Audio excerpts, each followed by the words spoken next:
Merci beaucoup, Monsieur le Président. Salam alaikum wa rahmatullah. Madame la ministre de la Justice garde des Sceaux, Madame la secrétaire d'État en charge avec les relations avec les institutions, le porte-parole du gouvernement, Messieurs et Madame les collaborateurs des ministres, chers collègues, maa ngi leen di nuyu yéen ñëpp di leen baalu àq te di leen baal àq di wax sama gàcce gi ma am parce que président ba muy ouvrir séance bi dañuy l'ordre du jour appelle l'examen du projet de loi portant sur l'observatoire national des lieux de privation de liberté. Un ordre du jour bien calé. Une certaine opposition génn di def hors sujet et malheureusement ñu topp leen ci am na ñoo xam bu ñu waxee rek c'est révélateur maanaam ba ñuy jàng sax ayuñu ci dissertation hors sujet rek la ñuy def. Mais li ma gën a naqari mooy la politisation à outrance bi ñu jël de la détresse des étudiants ñu toppaat leen ci piège boobu c'est dommage je le dis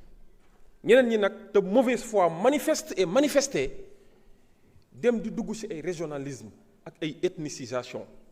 ñi leen ciy topp c'est honteux Sénégal ñun ñëpp a ko bokk. Pourquoi ñu bëgg a jàpp ni bu ñu jàppee Massamba wala Massamba génn na àdduna rek mbirum xeet la mbirum Sénégal la contre une région mbirum xeet contre beneen xeet. Prison bii ngeen gis di Rebeuss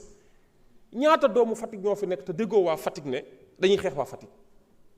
ñaata doomu waa Casamance ñoo fa nekk te déggoo ñu ni waa Casamance ñu ni dañuy xeex waa Casamance. Pourquoi Farba Ngom ak li ñu ko fi jiiñ yépp mu taxaw ñu respecté ak xam ak yelleefam. Parce que rien ne s'opposait à ce que procédure mu jaar flagrant délit mais non c'est parce qu'on a voulu respecter sa dignité de député ñu ni procédure bu ñu ko mën a tëggal dinañ ko jaar par la procédure de levée de son immunité parlementaire alors que en matière de flagrant délit on n'est même pas obligé de passer par la levée de son immunité parlementaire ñu ngi nekk ci respecter ak yelleefam tey jii des gens de mauvaise foi ñëw di jël mu mel ni Matam amul prison boo xam ne ay waa Matam ñoo fa nekk benn nit mel ni ñibbi si biir cin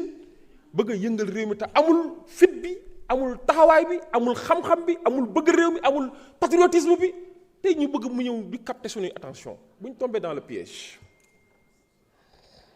bi si des madame le ministre l'observatoire que nous allons mettre en place doit être observé. ñu évaluer ko après lu am solo la c'est une véritable révolution ci kaw nag contenu bi ñu koy jox ak mission yi ñu koy jox ak pouvoir yi ñu koy jox wax nañ ko fii je ne peux pas admettre une nouvelle forme de torture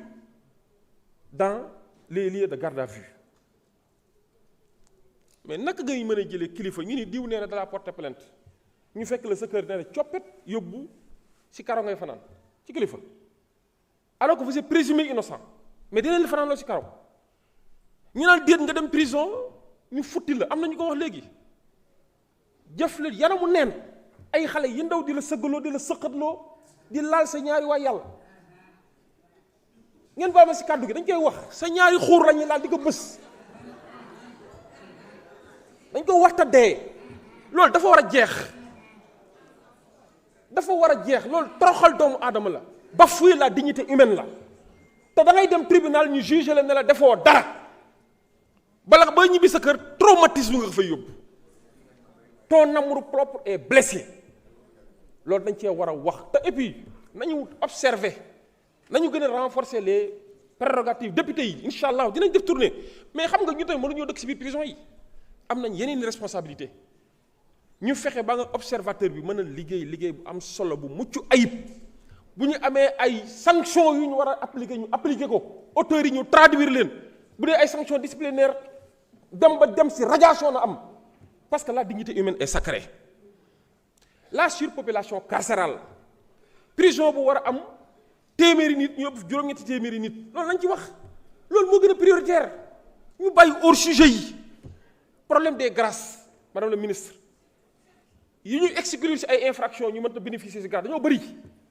ay de vol simple yooyu la ñuy jox grâce déedéet dañ gracier davantage l'esprit des grâces c'est de désengorger les prisons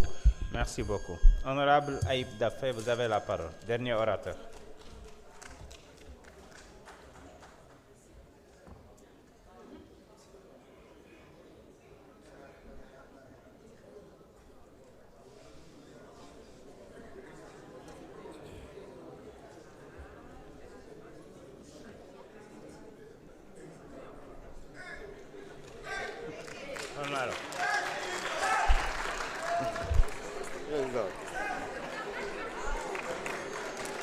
Voilà. Merci beaucoup, chers collègues, Monsieur le Président de l'Assemblée nationale, Madame la ministre de la Justice, garde des Sceaux, Madame le secrétaire d'État chargé des relations avec les institutions, maa ngi leen di nuyu seeni collaborateurs di am contenté examiner ce projet de loi portant création et fixant les règles d'organisation et de fonctionnement de l'Observatoire national des lieux de privation de liberté. Di wax ni rek, je pense que c'est un projet qui vient à son heure, puisque ratifié nañu depuis octobre 2006 le protocole facultatif se rapportant à la Convention des Nations Unies contre la torture et autres peines ou traitements cruels, inhumains ou dégradants. Et en 2009, on a mis en place, conformément à ce protocole facultatif, un mécanisme national de prévention de la torture, moom nañu tuddee l'Observateur national des lieux de privation de liberté. Depuis lors, observateur boobu moo ngi def liggéeyam avec les moyens qui lui sont assignés. Mais gis nañ ba léegi la torture, comme nous sama collègues yi nu ñu ko waxee, est une réalité dans les lieux de privation de liberté. Donc, ce projet de loi vise à renforcer le mécanisme national de prévention. Parmi innovations yi ñu ci gis nañ ni on passe de la notion d'observateur à celui d'observatoire. Donc, renforcement institutionnel la daf ko une autorité administrative indépendante dotée d'une autonomie administrative et financière avec également un secrétaire général bu nga xam ne day nekk au sein de cette institution-là. Gis nañu également on a maintenu le mécanisme des observateurs délégués. À partir de l'observateur, en plus de l'observateur, il y a des observateurs délégués yu nga xam ne ñoom ñoo koy gunge ci liggéeyam pour que mën a en tout cas assurer cette tâche de contrôle des lieux de privation de liberté. Beneen bi également mooy rattachement administratif bi gis nañ ni jóge na ci ministère de la justice yóbbu ko ci primature, donc rattachement bi gën na kawe. Donc peut-être luñ ciy jublu mooy fexe jox ko une dimension beaucoup plus transversale, beaucoup plus d'autorité pour mu mun a am en tout cas une dimension interministérielle, parce qu'il n'y a pas que le ministre de la Justice qui intervient dans cette problématique de prévention de la torture, même si c'est le principal ministère, mais am na yeneen ministères yoo xam ne tamit dañuy intervenir. Donc tey lu ñu wax ci prison yi il faut qu'on parle des moyens financiers, parce que moyens financiers yi quand même ñun ñoo koy voté. Observatoire bi ñun ñooy jox budget yeneen instruments yi, que ce soit les maisons d'arrêt et de correction, que ce soit la direction de l'administration pénitentiaire, ñun ñoo leen di jox budget. Effectivement am na loo xam ne c'est de la responsabilité des hommes et des femmes yu nga xam ne ñoom nañu dégg un certain nombre de missions, mais am na loo xam ne tamit c'est des limites objectives. Projet de loi bi nag dina permettre de corriger un certain nombre de contraintes institutionnelles, renforcer mécanisme, mais am na loo xam ne tamit on doit pouvoir augmenter les moyens financiers dédiés à ces structures. Mu commencer ci observatoire bi doter ko de moyens financiers en tout cas suffisants, ou améliorer la dotation, et également les lieux de privation de liberté. Tey wax nañ ko mooy lieu wu garde à vue, c'est indigne vraiment de maanaam méngoowul ak dignité humaine. Waxatuma la nag prison yi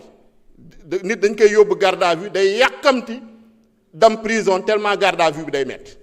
Donc loolu collègues yu bëri ñëwaat nañ ci, te je pense que il est temps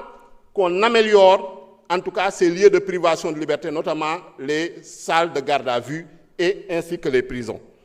Suñ jógee ci loolu wax vraiment par rapport à cet observatoire wax nañ ko renforcer les moyens financiers